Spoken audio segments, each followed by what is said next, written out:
안녕하십니까. 신인경의 국방TV 2019년 기해년 첫 방송입니다. 첫 방송은 이렇게 데일리 디펜스로 시작하겠습니다. 기해년 우리 시청자 여러분들 모두 새해 복 많이 받으시고 원하시는 일 다 이루시길 기원 드리겠습니다. 그리고 우리 국방 안보 튼튼하게 되는 한 해 되기를 바라겠습니다. 이 첫 방송으로 2019년 주한미군 철수 시작, 문정부 설마. 첫 방송인데 이렇게 조금 우려스러운 내용을 말씀드려서 좀 죄송하게 생각하고요. 이렇게 우려스럽기 때문에 새해 첫 해부터 우리 시청자 여러분들, 우리 국민들이 뜻을 모아서 이런 일이 생기지 않도록 좀 여론으로서 노력하는 그런 한 해가 되자라는 마음을 담아서 이 방송을 준비했습니다. 여기서 문정부 설마라고 하는 이 설마는 여러 가지 의미가 있습니다. 문정부가 설마 주한미군 철수를 하게 되는 때 그동안 아무런 준비가 없었을까? 또 설마 준비가 되어 있겠지? 또 설마 혹시 그걸 바라진 않을까? 한 여러 가지 의미가 내포가 되어 있는데 그 중에서 설마 준비가 되어 있겠지? 라는 쪽에 조금 희망을 가져봅니다. 왜 이런 방송을 시작했냐면은 존 켈리 백악관 비서실장입니다. 이 존 켈리 비서실장이 연말부로 사임을 하고요. 후임으로 펜스 부통령의 비서실장이었던 사람을 지금 내정을 하는 것이 유력하죠. 이 존 켈리 비서실장은 해병대 포스타 출신입니다. 사임했던 제임스 매티스 전 국방부 장관처럼 해병대 포스타 출신인데 이 매티스 전 국방부 장관과 이 존 켈리 비서실장은 아주 인연이 깊습니다. 바로 매티스 국방부 장관이 2003년 이라크전 당시에 바그다드를 점령한 그 미 해병 제1사단장이었습니다. 이 1사단장이었을 때 바로 이 존 켈리 비서실장이 당시에 부사단장이었고 대령이었습니다. 그런데 이제 세 개 예단이 진격을 해 나가는데 한 개 예단이 잘 조금 아마 매티스 사단장 입장에서는 조금 그 마음에 안 찼나 봐요. 현장에서 바로 켈리 부사단장을 예단장으로 임명을 하고 지휘관으로 임명을 해서 바그다드를 점령을 했다라고 합니다. 그때 이제 이 켈리 대령이 워낙 지휘를 잘해서 매티스 국방부 당시 1사단장이 상신을 해서 준장으로 현장에서 진급을 시켜준 그런 인연을 가지고 있는 둘이는 아주 우호적인 그런 관계라고 할 수 있습니다. 둘 다 해병대 출신이죠. 이런 그 존 켈리 비서실장은 2017년 7월 달까지는 국토안보부 장관이었다가 17년 7월 달부터 대통령 비서실장을 하게 되었습니다. 그리고는 지금 이제 연말에 사임을 하게 됐는데요. 이렇게 이야기를 합니다. 대통령과의 정책적 차이나 충돌 속에서 18개월 일한 것은 의무라고 생각했으며 군인으로서 도망가지 않는다라는 신념으로 버텼다 라고 이야기를 했습니다. 이 존 켈리 비서실장은 트럼프 대통령을 멍청이라고 이야기했을 정도로 비서실장임에도 불구하고 트럼프 대통령과 여러 정책에서 아주 심각한 대립각을 세웠고 그로 인해서 원래는 2020년까지는 이 켈리 비서실장의 임기를 보장을 한다라고 알려져 있었는데 그게 작년 즉 2018년 8월 달까지만 해도 그런 내용이었어요. 그러다가 그 선거를 마치고 중간선거였죠. 11월 달 중간선거를 마치고 기류가 완전히 바뀌어서 이 켈리 비서실장의 사표를 수리하게 된 것입니다. 미국의 언론들은 이렇게 이야기합니다. 켈리 비서실장이 재임 기간 중에 가장 잘한 것이 두 가지가 있다. 그 두 가지가 바로 이 트럼프 대통령이 나토를 탈퇴하자 하는 것을 막은 것, 그리고 주한미군을 철수하자라고 하는 것을 막은 것, 즉 나토 탈퇴와 주한미군 철수를 막은 것이 가장 잘한 일이다라고 하는 것이죠. 나토라고 하는 것은 미국의 가장 강력하고 가장 큰 동맹이에요. 서유럽 거의 대부분의 국가가 나토에 속해 있기 때문에 그런 어마어마한 동맹의 축에서 탈퇴하는 것을 막은 것이죠. 켈리 비서실장이. 혼자 막은 건 아니겠지만 굉장히 큰 역할을 했겠죠. 두 번째는 주한미군 철수, 즉 한미동맹의 해체가 되는 것이죠. 즉 미국의 동맹 어떤 그 외교를 해체하는 것을 켈리 비서실장이 막아왔다라는 것입니다. 그런 이제 켈리 비서실장이 사임을 하게 됐습니다. 이렇게 해서 트럼프 대통령의 주변에 있는 이 안보의 축들 중에서 이 어른들의 축이라고 하는 사람들이 무너지고 있습니다. 그래서 가장 먼저 미국의 외교 정책을 통괄하는 국무부 장관이었던 렉스 틸러슨 이 국무부 장관이 경질되었습니다. 잘렸죠. 두 번째, 미국의 이 국방 정책을 총괄하는 이 제임스 매티스 국방부 장관, 해병대 사성장군 출신이었는데 사임했습니다. 그리고 미 육군 중장이었죠. 허버트 맥메스터 국가안보보좌관, 우리로 치면 청와대 안보실장격인데 이 사람도 경질되었습니다. 잘렸죠. 대통령과의 어떤 그 생각이 전혀 맞지 않았던 것입니다. 그리고 이제 존 켈리 비서실장마저도 사임했습니다. 예를 들어서 이 렉스 틸러슨 장관의 전 국무부 장관의 후임이 지금 현재 마이크 폼페이오 국무부 장관인데 이런 사람들은 다 정치인 출신들이에요. 정치인. 근데 여기 있는 사람들은 이 틸러슨은 기업가 출신이고 글로벌 기업이죠. 기업가 출신이고 여기 있는 이 세 사람들은 군인 출신입니다. 그리고 현역 군인입니다. 그러다 보니까 이 정치인들처럼 현재 자기의 어떤 입장 그리고 미래 자기의 정치적 입지 이런 것들을 생각하는 것보다는 좀 더 미국 전체의 국익 그리고 미국이 해왔던 가치, 자유민주주의 수호 이런 전통적인 가치에 좀 더 생각이 깊었던 사람들이라고 할 수 있는데 이런 사람들을 교체해버렸어요. 그래서 이제 정치인 출신인 폼페이오 국무부 장관을 임명을 했고 또 국방부 장관에 보잉이라고 하는 방산업체의 그 부사장 출신인 아주 그 경영자 출신을 국방부 장관 대행에 앉혔습니다. 그래서 후임 국방부 장관을 지명하지 않고 대행체제로 가는 겁니다. 청문회를 하지 않아도 되니까요. 그래서 그 대행체제를 좀 길게 가져갈 것 같습니다. 아주 뭐 희한한 그런 상황이죠.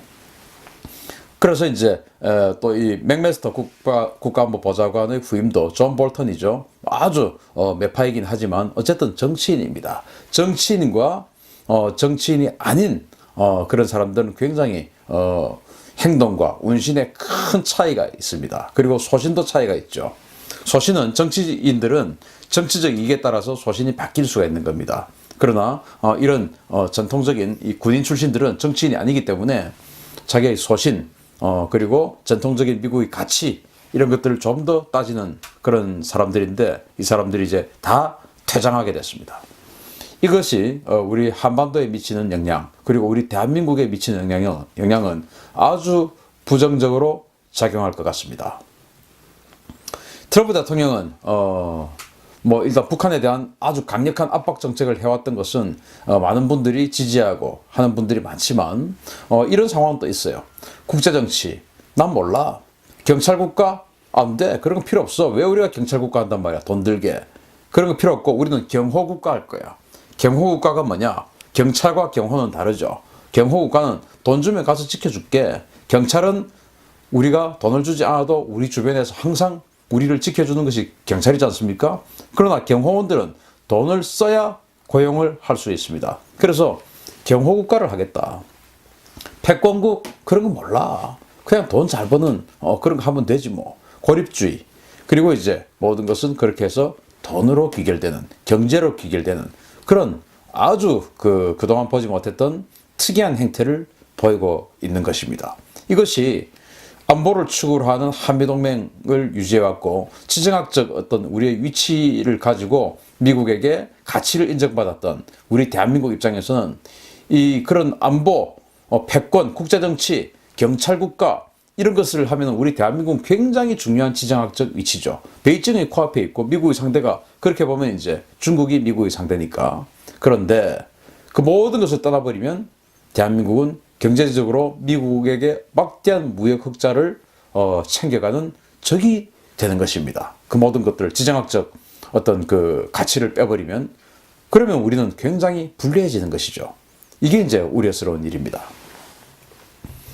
트럼프 대통령이 시리아에 있는 한 2,000명 정도의 미군을 철수하는 결정을 내리면서 이렇게 트윗에 올렸죠. 지난번에 한번 보여드렸는데, 미국은 중동의 경찰이 되기를 원하지만 그것은 자기가 아니고 미국이라고 이야기를 했습니다. 왜 우리가 하는 일에 대해 고마워하지 않는 다른 이들을 보호하는데 수조 달러에 달하는 돈과 우리 장병들의 소중한 생명을 써야 하는가? 우리가 영원히 거기 있기를 바라는가? 이제는 다른 사람들이 싸울 때이다. 이렇게 이야기를 하는 것입니다. 여기에서 가장 핵심은 이겁니다. 우리가 하는 일에 대해 고마워하지 않는 다른 이들을 보호하는데 왜 돈 쓰냐? 즉, 그 사람들이 우리를 고마워하냐 안 하냐 이겁니다. 고마워하면 이 문장은 명분을 좀 상실하게 되죠. 고마워하면 같이 도와줄 가치가 있는데 고마워하지 않는 것 같다. 시리아, 터키 이런 나라들이 고마워하지 않는데 왜 우리가 거기 가서 도와주냐? 이제 이런 내용이죠. 우리에게도 마찬가지입니다. 당신네들, 여기 알링턴 국립묘지인데 6.25 때 당신네들을 지켜주기 위해서 우리 미군이 36,500명 이상이 전사했는데 그거 잊었어?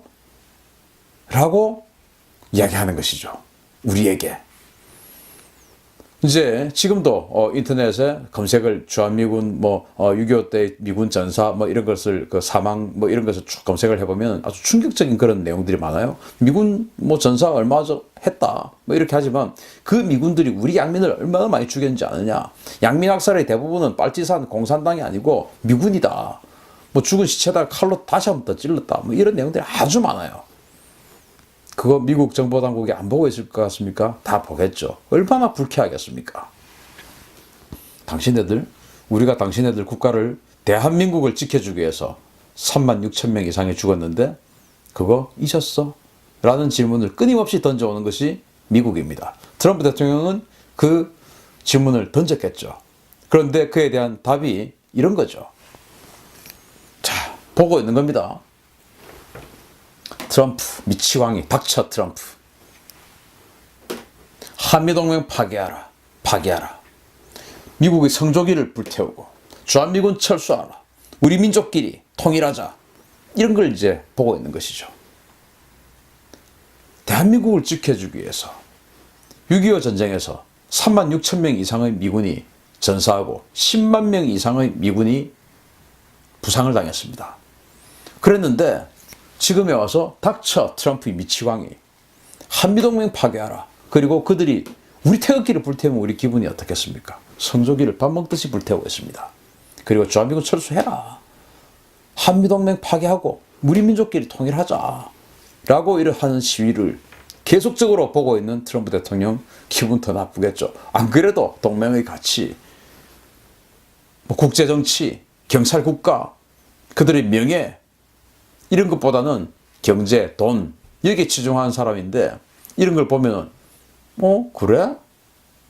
라고 굉장히 부정적인 생각을 할 가능성이 그동안의 미국 정치보다는 훨씬 높습니다.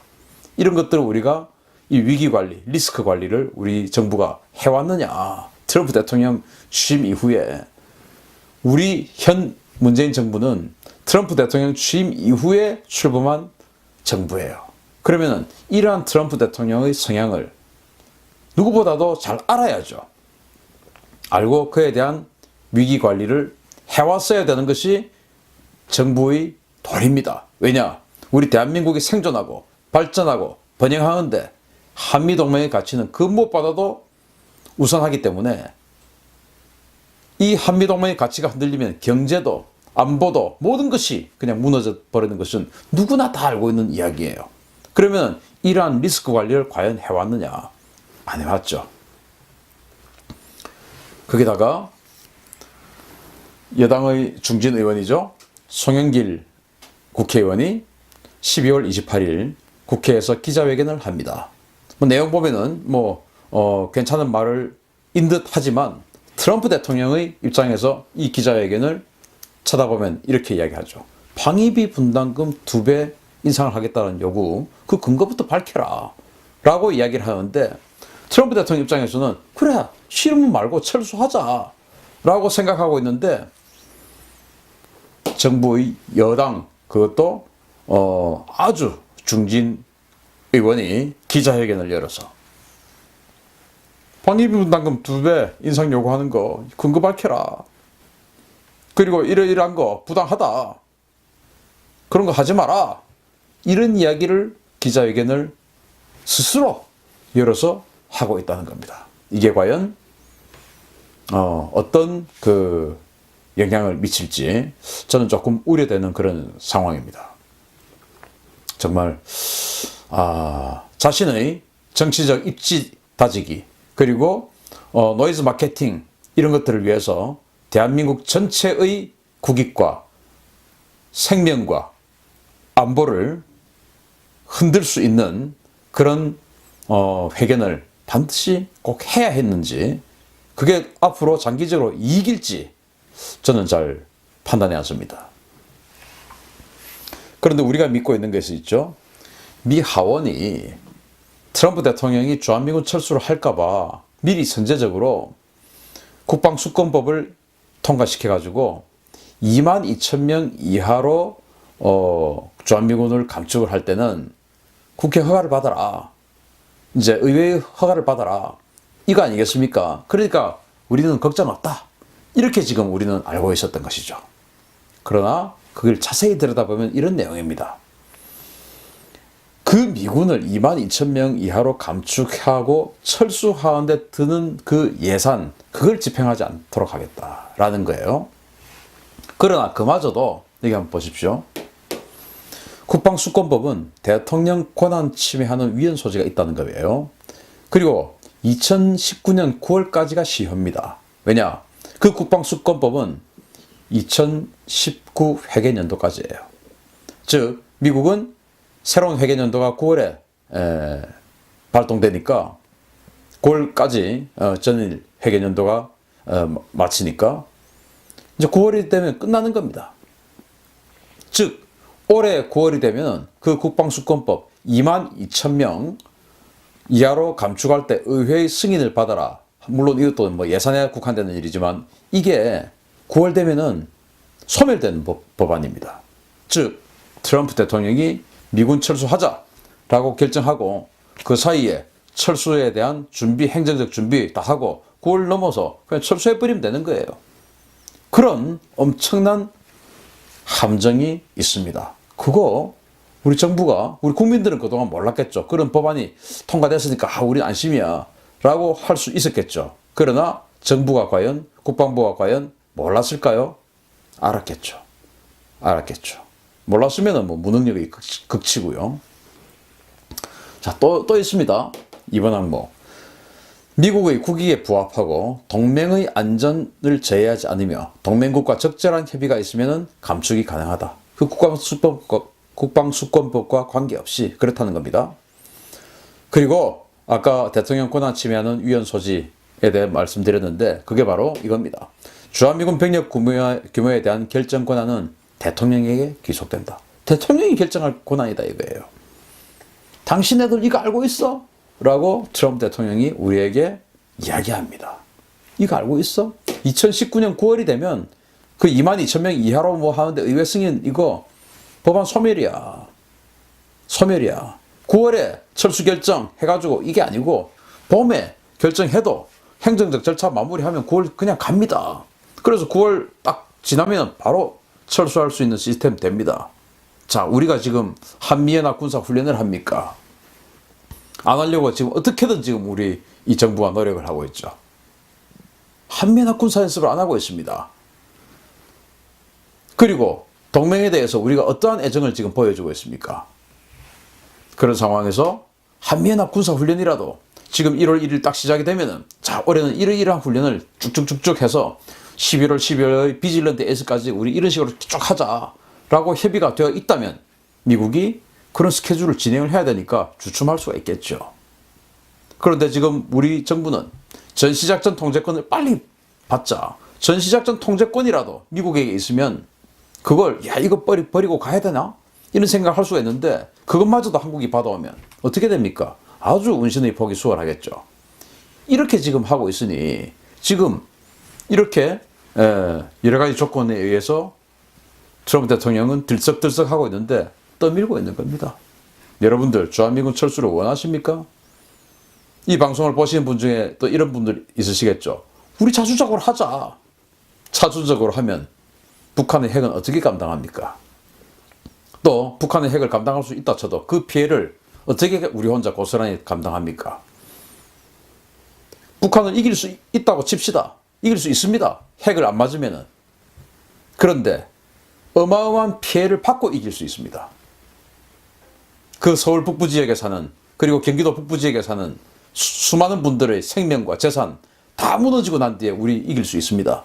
그거 바라십니까? 그러다 미군이 같이 있으면은 그런 분들 피해 별로 없이 그냥 한 방에 쓸어버릴 수가 있는데 그게 낫지 않습니까? 그런데도 주한미군 철수해야 됩니까? 자, 주한미군 철수하는 데는 또 저는 또 이런 걱정이 있습니다.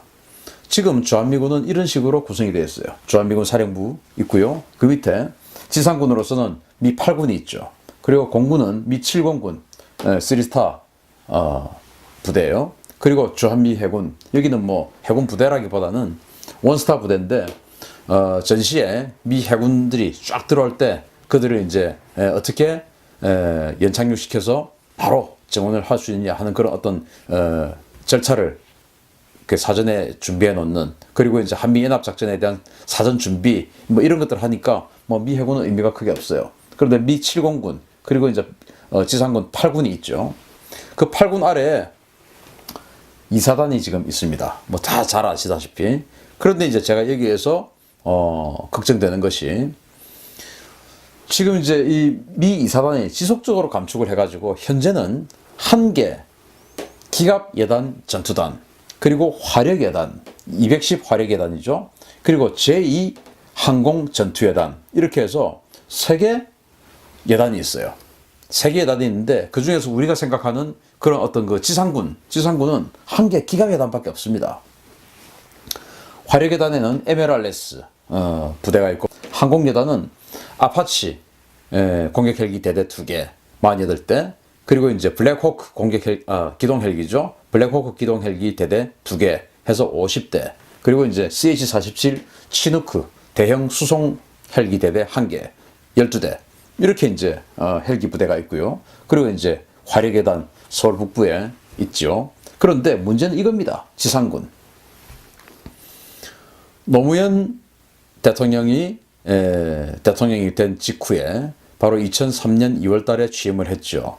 그리고는 이제 당시에 미국은 이라크전을 개전을 했습니다. 그래서 2003년 11월 달에 노무현 대통령과 협의를 해서 미국의 제2사단에 당시 지상군이 3개 여단이 있었습니다. 3개 여단. 지금은 1개 여단인데 그때는 3개 여단이 있었어요. 그 중에 11월 달에 2003년 11월 달에 1개 여단이 철수해 버렸습니다. 그리고 이듬해 봄 2004년 봄에 또 1개 여단이 철수했습니다. 3개 여단이 있던 미 지상군이 1개 여단으로 줄어버렸어요. 그래서 지금 10여 년을 흘러왔습니다. 이제 1개 여단이 있습니다. 그런데 이마저도 미 2사단의 고정 배치 세력이 아니고 순환 배치를 하고 있습니다.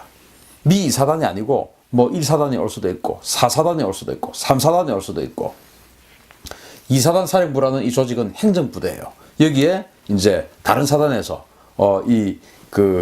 여단을, 전투 여단을 모듈식으로 그냥 갖다가 붙입니다. 순환 배치를 시켜요. 그런데 지금 현재 주둔하고 있는 지상군 기갑 여단이 바로 2019년 7월이 순환 배치 기간 만료입니다. 7월 되면 돌아갑니다. 7월이 지나면. 문제는 순환 배치 기간이 지나고 돌아가는 이 1개 기갑 여단의 수속 부대로 만약에 새로운 부대가 안 오면 끝입니다. 안 오면 미국의 주한미군은 7공군, 그리고 나머지는 이 화력 포병부대 하나, 그리고 헬기 부대 하나, 나머지는 전부 행정부대입니다. 행정부대. 한미연합사, 뭐 주한미군 사령부, 유엔 사령부, 이런 행정부대만 남아 있는 겁니다. 실제 지상군으로 전투할 수 있는 전투부대는 하나도 없어질 수 있는 그런 위기가 제 눈에는 보입니다. 까딱 잘못하면 이번 봄에 미국과의 협상을 잘 못하고 미국을 아주 불쾌하게 만들면 7월이 만료가 되는 현재 단 하나 남아있는, 노무현 대통령 때 3개였다가 2개가 철수했던 미 2사단의 이 지상군 여단, 그 중에서 지금 단 하나 남아있는 이 하나의 기갑 여단마저도 7월이 순환 배치 기간 만료예요.